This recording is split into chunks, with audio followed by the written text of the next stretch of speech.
Herkese merhaba. Şu anda Uruguay'ın başkenti Montevideo'dayım. Böyle belediye binasının önündeyim. Burası Montevideo Belediyesi, Intendencia diye geçiyor. Bu meydanda Intendencia Meydanı diye geçiyor. Burası böyle şehrin önemli sosyalleşme alanlarından birisi. İnsanlar böyle özellikle hava güzel olduğu zaman burada böyle arkadaşlarıyla buluşuyorlar. Oturup dinleniyorlar. Akşamüstleri özellikle oturup matelerini içiyorlar böyle iş çıkışı falan. Özellikle şu merdivenlerde yaz ayları böyle insanların yoğun bir şekilde sosyalleştiğini görürsünüz.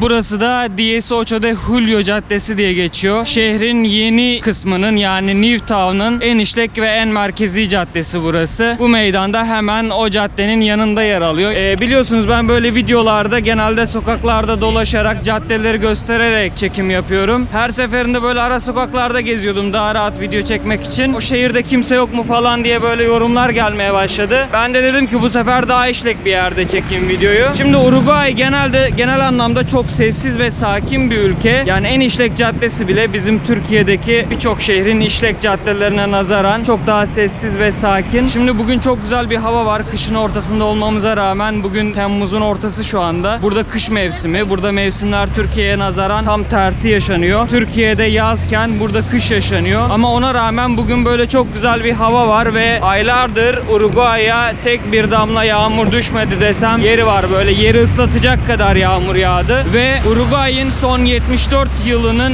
en büyük kuraklığı yaşanıyor şu anda Uruguay'da. Bugün bu videoda da bundan bahsedeceğiz. Ben yine size böyle caddeyi göstererek Uruguay'daki bu konudaki gelişmelerden bahsedeceğim. Videoya geçmeden önce videoyu beğenerek, yorum yaparak, kanala abone olarak bu videoların daha fazla kişiye erişmesine yardımcı olursanız çok sevinirim. Ben de bu sayede gittiğim farklı ülkelerden size faydalı içerikler üretmeye çalışıyorum.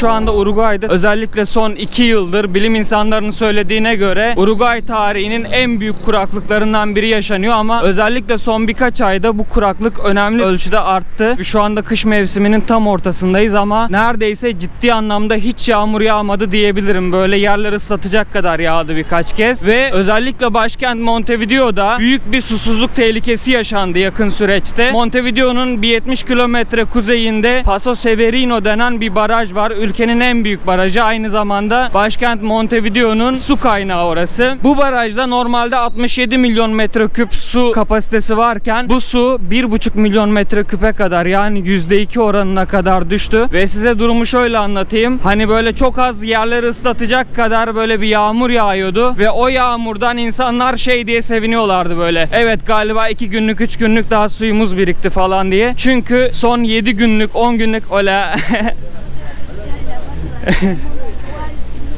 son 7 günlük 10 günlük falan suyumuz kalmıştı. Hatta bir gün ben uyandığımda hostelde su yoktu ve dedim ki herhalde o gün geldi dedim yani. Şimdi barajda su seviyesi artık neredeyse bitmek üzere olduğu için, hatta bittiği için burada Rio de la Plata denen bir bölge var. Parana Nehri'nin ve aynı zamanda Uruguay Nehri'nin okyanusa kavuştuğu nehir havzası ve bu bölgede tuzlu suyla tatlı su karışık bir durumda. Artık yetkililer ülke susuz kalacağı için, özellikle başkentteki 1,5 milyondan fazla nüfus susuz kalacağı için mecburen o Rio de la Plata havzasından baraja su çekmek zorunda kaldılar ve haftalarca şehirdeki musluklardan tuzlu su aktı. Bu suyun klor ve sodyum oranı çok yüksekti ve resmen bildiğiniz çeşmeden tuzlu su akıyordu. Uruguay dünyada temiz içme suyu hakkında anayasasına koyan ilk ülke ve Güney Amerika'nın en temiz musluk suyuna sahip normalde. Yani biz bu süreçten önce rahatlıkla çeşme suyunu içebiliyorduk ama bu süreçte bırakın içmeyi, hani duş alırken bile bu suya uzun süre maruz kalmayın çünkü cildiniz için zararlı olabilir diye televizyonlarda uyarı geçmeye başladılar. Özellikle hamile kadınlar için bu suyun altında uzun süre kalmamaları ve kesinlikle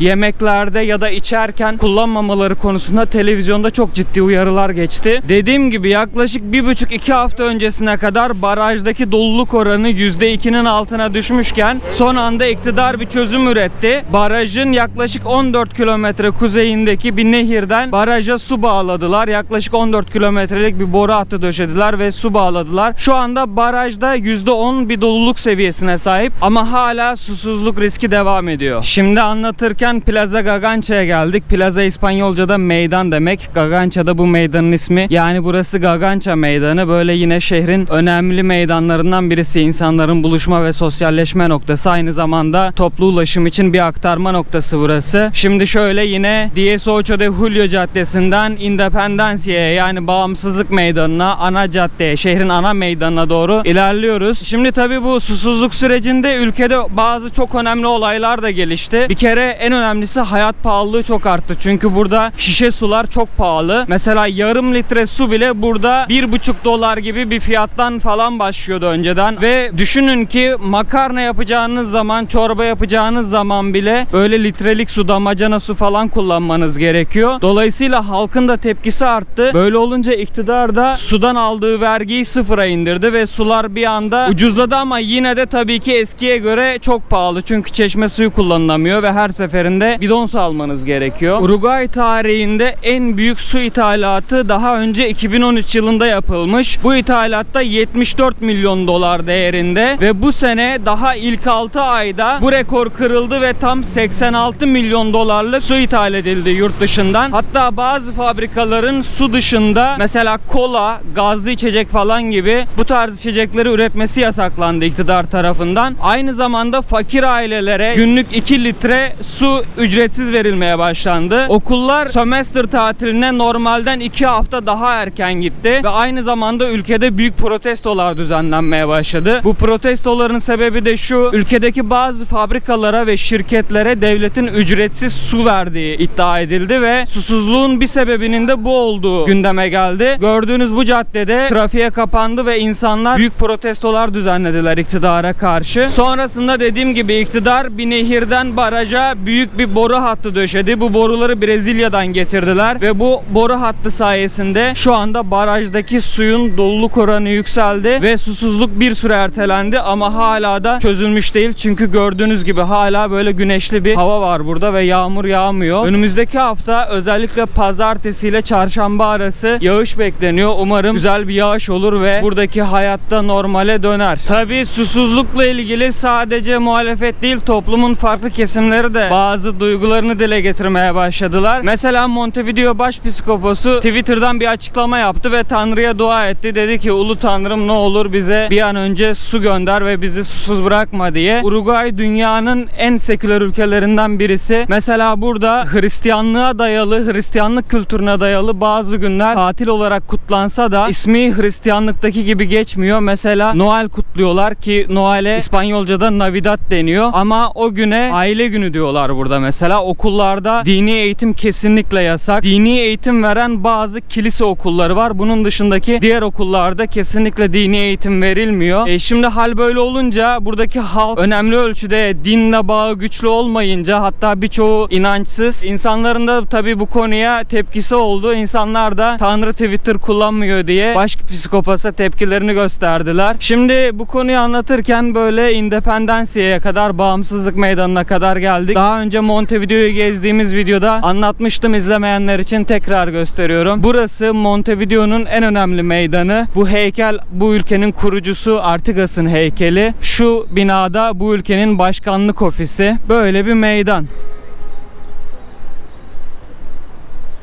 Aynı zamanda şöyle ilerlediğiniz zaman burası Montevideo'nun Old Town'u, Ciudad Vieja diye geçiyor.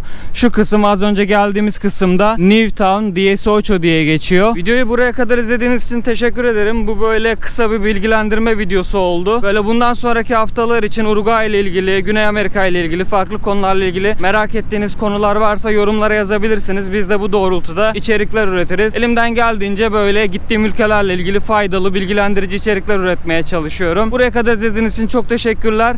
Bir sonraki videoda görüşürüz. Kendinize çok iyi bakın.